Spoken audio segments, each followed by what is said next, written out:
彩铃，黑角玉一趟。别想让我给你当。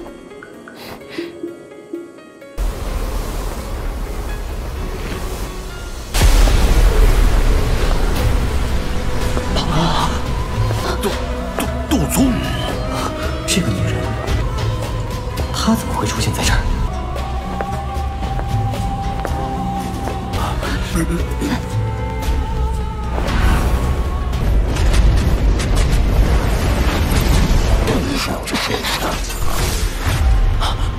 没想到，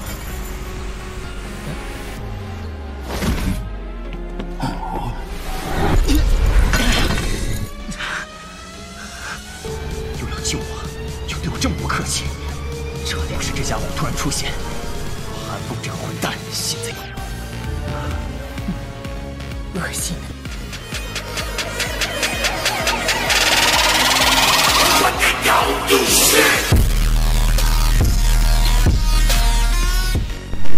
Aku akan membuat mereka membayar hutang darah yang mereka hutang kepada klan Xiao kita berkali lipat.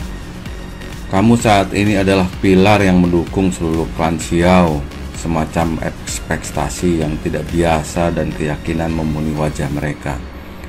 Xiaoyan segera kaget ketika mendengar kata-kata Yafe. Xiaoyan diam-diam merenung di dalam hatinya.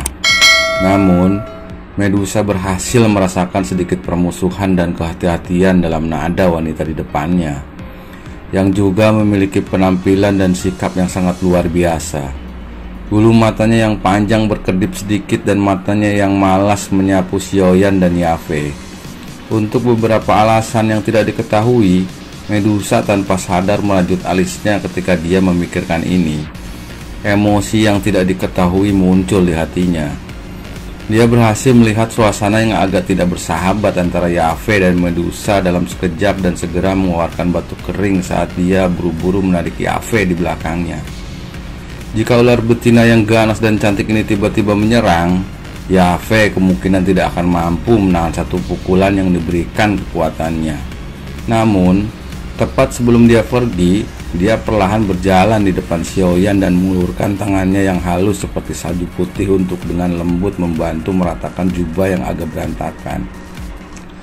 Setiap orang yang dapat kamu tali adalah satu orang ekstra untuk kamu gunakan.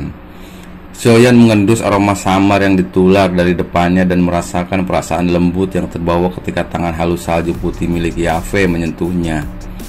Jantungnya bergerak sedikit saat dia mengungkapkan gigi yang putih cerah dan berkata sambil tersenyum, "Tentu saja aku tidak akan melupakannya."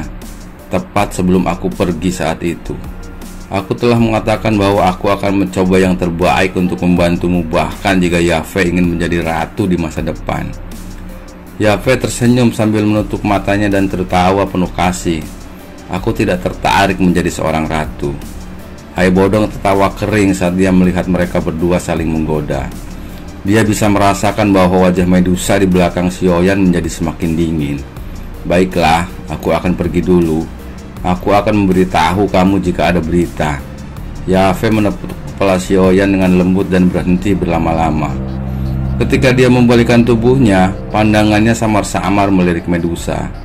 Bibirnya yang ramping dan merah terangkat sedikit, merasa sedikit gembira.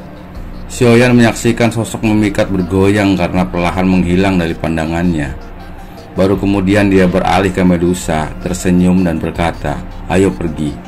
Teman kecil, kamu benar-benar hebat. Kamu benar-benar berhasil menyediakan ular cantik ini yang namanya membuat takut seluruh kekaisaran Jiama saat itu." Sungguh lelucon yang dingin. Cemburu? Xiaoyan tiba-tiba tertawa keras ketika dia mendengar ini.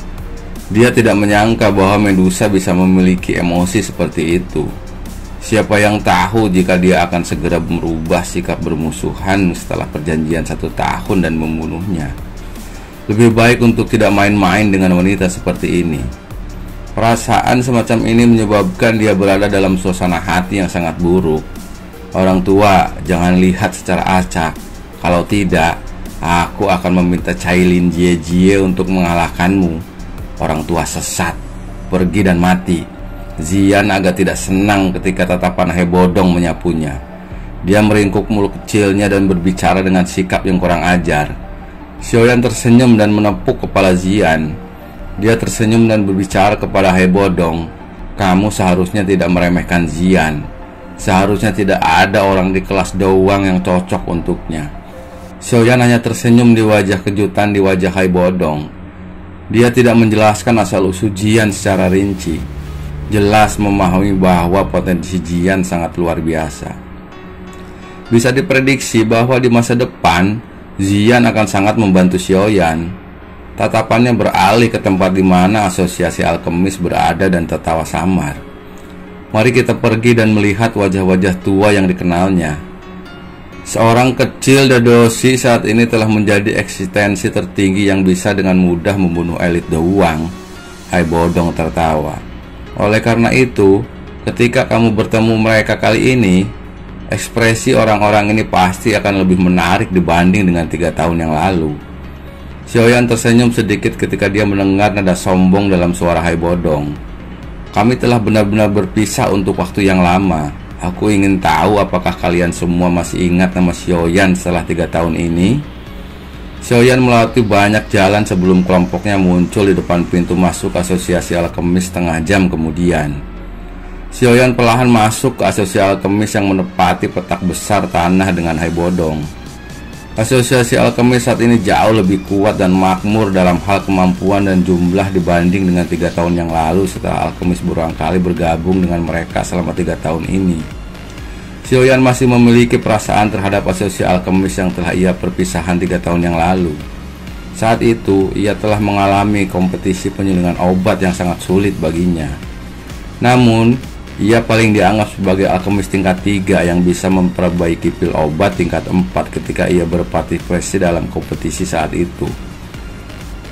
Jika seseorang memiliki persepsi yang baik dan beruntung, seseorang mungkin dapat menemukan hal baik di tempat seperti itu.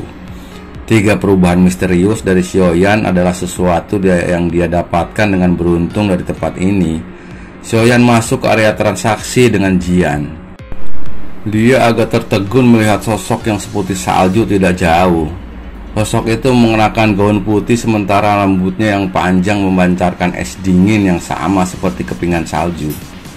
Sosok yang akrab ini menyebabkan Xiaoyan untuk mengingat murid Frank yang ditemui di kota Black Rock ketika dia berlatih di kekaisaran Jiama 3 tahun yang lalu.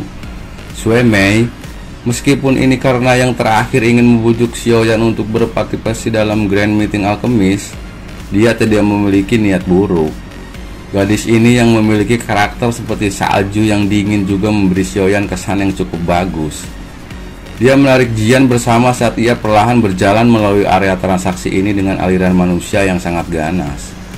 Tidak lama setelah Xiaoyan bergabung dengan aliran manusia, Sui Mei yang telah membungkuk tubuhnya untuk mempelajari bahan obat memutar kepalanya.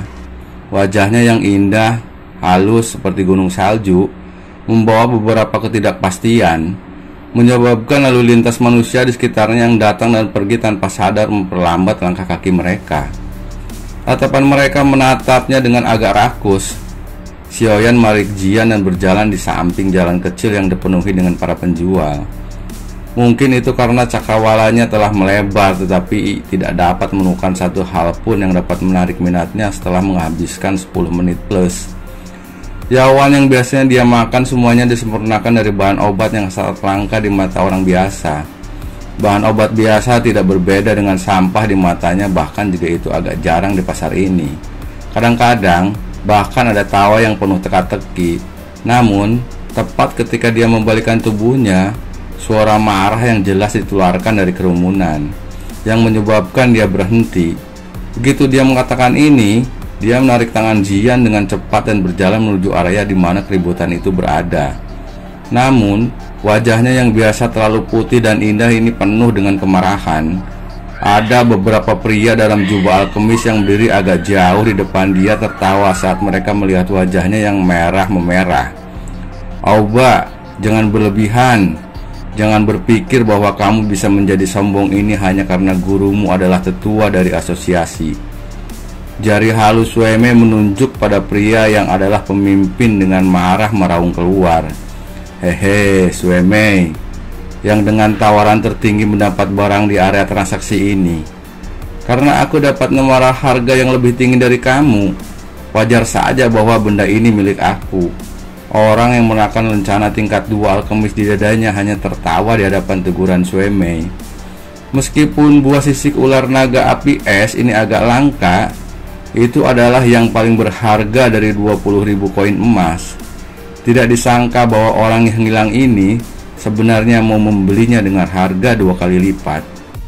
Wajah cantik Xue Mei berwarna hijau saat dia melihat Aoba yang melemparkan buah sisik ular api es di tangannya dengan ekspresi bangga. Secara kebetulan dia melihat bahan obat yang dia butuhkan untuk memperbaiki pil obat. Dia baru saja menyetujui harga dengan pemilik kios ketika orang yang penuh kebencian ini muncul seperti hantu. Aoba ini pernah mencoba untuk merayu Xue Mei karena penampilannya yang cantik. Namun yang terakhir saat ini adalah alkemis tingkat 3. Oleh karena itu, usahanya untuk merayu dia secara alami berakhir dengan kegagalan. Dia berulang kali mengubah taktiknya untuk menemukan masalah dengan Xue Mei, menyebabkan dia sangat kesal. Selain itu, gurunya memiliki kemampuan penyulingan yang cukup baik dan telah lama dipromosikan di posisi tetua meskipun baru saja bergabung dengan asosiasi baru-baru ini. Selain kepala asosiasi dan wakilnya, yang memiliki otoritas tertinggi dalam asosiasi adalah guru Aoba. Toleransinya telah menyebabkan Aoba mengambil keuntungan yang bisa dia dapatkan. Dia melihat wajah Aoba yang semakin benci dan arogan sebelum mengatupkan giginya. Mereka segera mengalihkan tatapan mereka dan melihat seorang pria muda berjubah hitam yang sedang menarik seorang gadis kecil berambut ungu di sampingnya. Beberapa orang tanpa sadar melemparkan pandangannya yang menyedihkan. Wajah yang agak familiar membuatnya terkejut. Sesaat kemudian, dia akhirnya ingat pemuda yang meninggalkan kesan mendalam padanya. Dia tersentak, tetapi kata-kata yang telah mencapai mulutnya buru-buru ditelan setelah melihat penonton di sekitarnya. "Oh iya, kenapa? Apakah kamu ingin bertingkah seperti pahlawan yang menyelamatkan seorang gadis dalam kesulitan?" Wajah Aoba perlahan menjadi gelap setelah Xiaoyan mengucapkan kata pertamanya. Dia tertawa aneh dan segera mengencangkan cengkeramannya pada buah sisik ular api es saat dia dengan dingin tertawa. Tuan muda ini telah membeli benda ini. Xiaoyan tersenyum samar ketika dia melihat wajah suka memerintah itu. Aoba langsung merasa malu ketika dia melihat tindakan tiba-tiba Xiaoyan. Xiaoyan tampak acuh tak acuh dengan solusin orang menyerang. Aoba juga tercengang ketika melihat seluruh bawahannya terjatuh dalam sekejap mata. Dia baru saja akan mengeluarkan kutukan ketika sosok manusia melintas di depan mereka. Aoba sangat terpukul dan dikirim terbang di tengah sejumlah tatapan tertegun di area transaksi. Darah segar tanpa sadar keluar dari mulutnya, terpental ke tanah lebih dari 10 meter sebelum secara bertahap berhenti. Kejutan melintas di hati orang-orang di sekitar ketika mereka melihat bahwa Xiaoyan bisa mengalahkan Aoba dengan serangan acak. Meskipun Aoba ini memiliki karakter yang buruk, dia adalah seorang ahli yang akan maju ke kelas Dadoshi.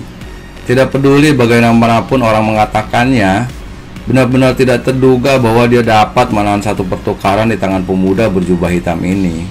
Namun, semua orang melemparkan tatapan mengerikan ke arah Xiaoyan setelah mereka menjadi kejutan.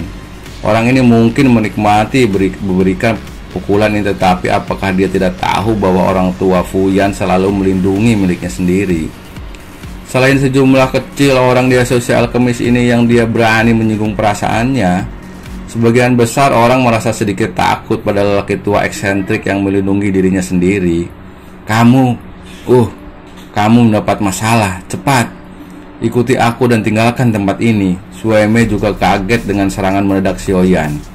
Dia melihat Aoba yang tergeletak di tanah di kejauhan berulang kali berteriak kesakitan. Dia buru-buru mendesak Xiaoyan dengan lembut sebelum dia menarik yang terakhir berbalik dan pergi. Xiaoyan tidak menahan Xue Mei menariknya. Dia melirik Aoba yang merintih tidak jauh sebelum menarik Jian dan mengikuti Xue Mei saat mereka meninggalkan tempat yang bising ini. Mereka bertiga meremas semua jalan keluar di arah transaksi, tetapi Xue Mei tidak berhenti. Dia menarik Xiaoyan dan berlari ke pintu keluar asosiasi alkemis. Melihat ini, Xiaoyan hanya bisa dengan tidak berdaya melepas tangannya dan berbicara dengan senyum ke arahnya. Dia hanyalah generasi kedua yang tidak berguna. Apakah kita perlu bertindak seperti ini? Orang itu memang mungkin orang tidak berguna, tetapi gurunya adalah tetua di asosiasi dengan cukup otoritas. Reputasinya sangat luar biasa di ibu kota ini, dan dia cenderung berusaha keras untuk melindungi miliknya. Jika kita harus menunggu orang itu pergi dan mengeluh, orang tua itu pasti tidak akan melepaskanmu. Sueme hanya bisa buru-buru berbicara di hadapan Sioyan yang tidak takut apa-apa. Frank sepertinya juga merupakan tetua asosiasi, kan? Maka kamu tidak takut padanya? Sioyan merajut alisnya dengan mengajukan pertanyaan kepadanya. Guru hanyalah seorang alkemis tingkat 4 sekarang, sementara Fuyan adalah seorang alkemis tingkat 5 yang asli.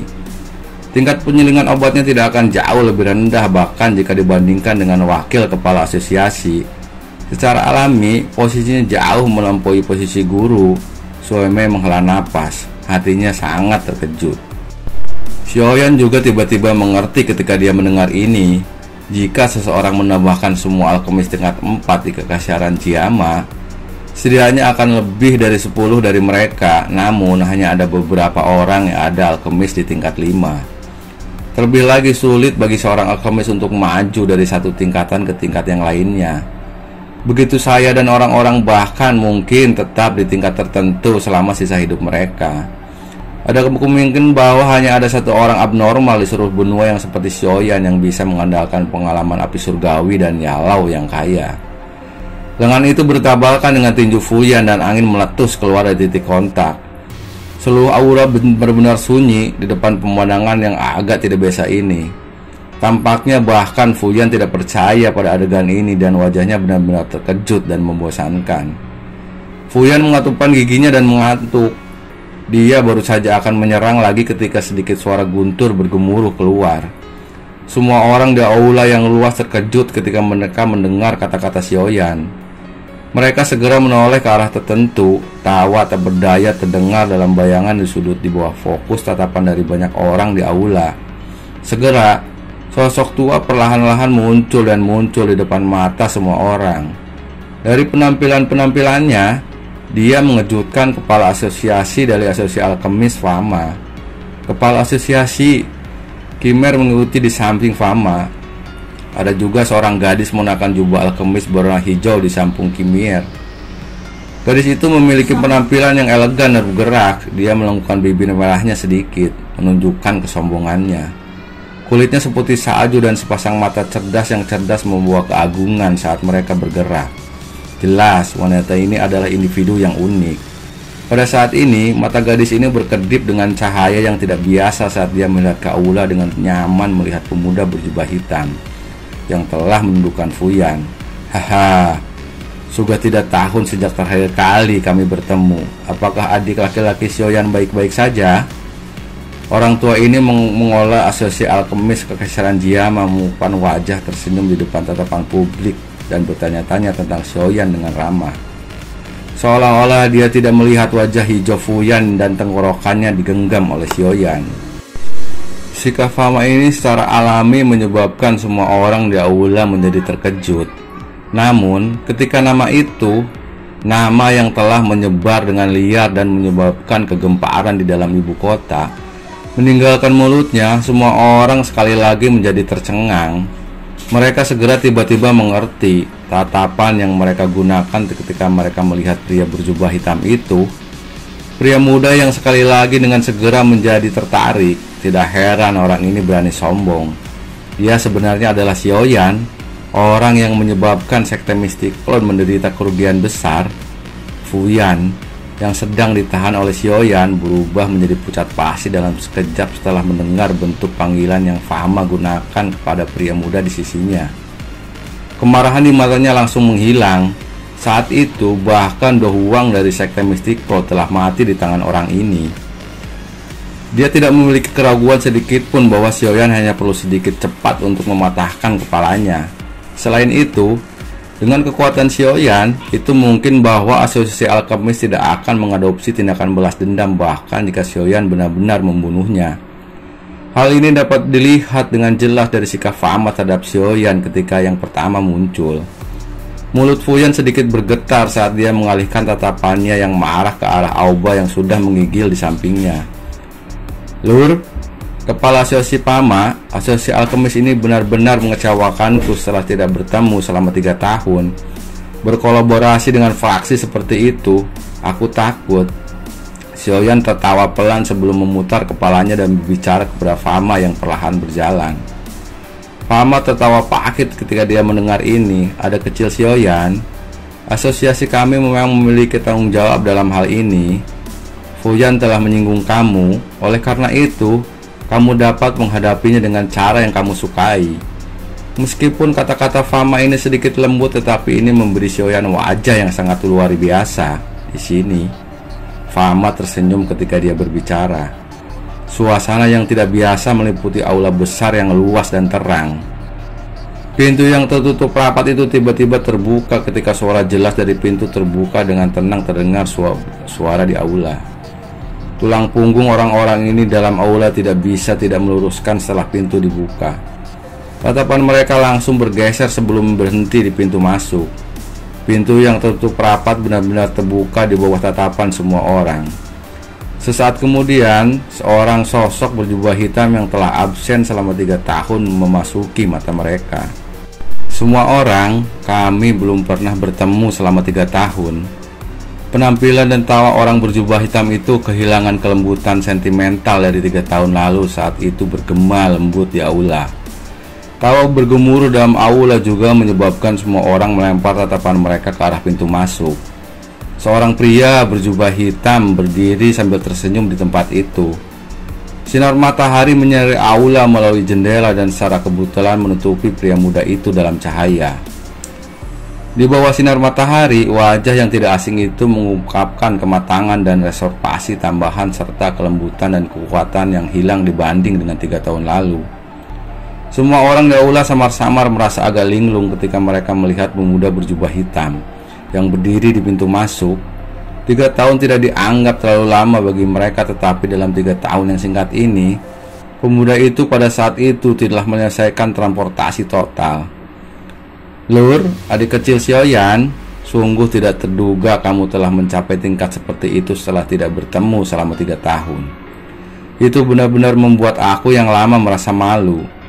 Jia Xingtian adalah orang pertama di aula untuk pulih. Dia buru-buru berdiri dan berbicara dengan suara yang jelas dan nyaring. Masih ada seorang wanita mengenakan gaun merah yang duduk dengan elegan di samping Jia Xingtian. Dari penampilan cantiknya, dia secara alami Yaoye yang bertemu dengan Xiaoyan hari itu.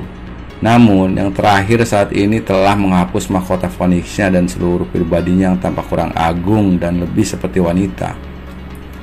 Pada saat ini, Yaoye juga telah melemparkan tatapannya ketika pemuda berjubah hitam muncul. Bibirnya mengandung senyuman yang agak bergerak. Tatapan Xiaoyan melirik pria tua linen berjubah dan tersenyum. Dia perlahan berjalan ke aula dan berkata, sikap Jialo masih tetap sama. Sementara dia berbicara, tatapan Xiaoyan juga perlahan menyapu lorong cerah ini. Ada beberapa wajah lain yang dikenal selain Jia Xingtian. Ada Mu Chen dari klanmu dan wajah yang agak tidak wajar dari Nalanji dari Nalansu dari keluarga Nalan. Ada kecil Xiaoyan, silakan duduk di kursi kamu. Kami hanya menunggumu. Kepala klanmu, Mu Chen, melihat pemuda kulit hitam berjubah tinggi yang tampak luar biasa sebelum melirik Muzan di sampingnya, yang sudah menjadi orang yang paling luar biasa di antara generasi muda klanmu. Dia menghela napas dalam hatinya. 3 tahun lalu mereka berdua masih di jalur yang sama, namun sekarang celah ini. Muzan yang duduk di samping Mu Chen juga merasakan tatapan yang terakhir. Dia segera memutar matanya dan melihat Xiaoyan yang seumurannya dengannya. Dia terdiam dalam hatinya. Selama 3 tahun ini, ia telah bekerja sangat keras dalam pelatihannya. Namun, dia hanyalah bintang 7 doling saat ini. Prestasinya semacam ini memang bisa dianggap cukup baik jika ditempatkan di klanmu atau klan lainnya. Namun, jika dia membandingkan dengan Xiaoyan di depannya, mereka tidak diragukan lagi adalah dunia yang terpisah. Orang ini, aku benar-benar tidak tahu bagaimana dia melatih. Kekuatannya benar-benar meningkat begitu cepat. Muzan bergumam di dalam hatinya. Saat itu, dia bisa dianggap telah bertukar pukulan dengan Xiaoyan di pesta itu. Mereka berdua memiliki kekuatan yang kurang lebih sama saat itu. Namun, Sekarang celah ini telah meluas ke tingkat yang agak menakutkan.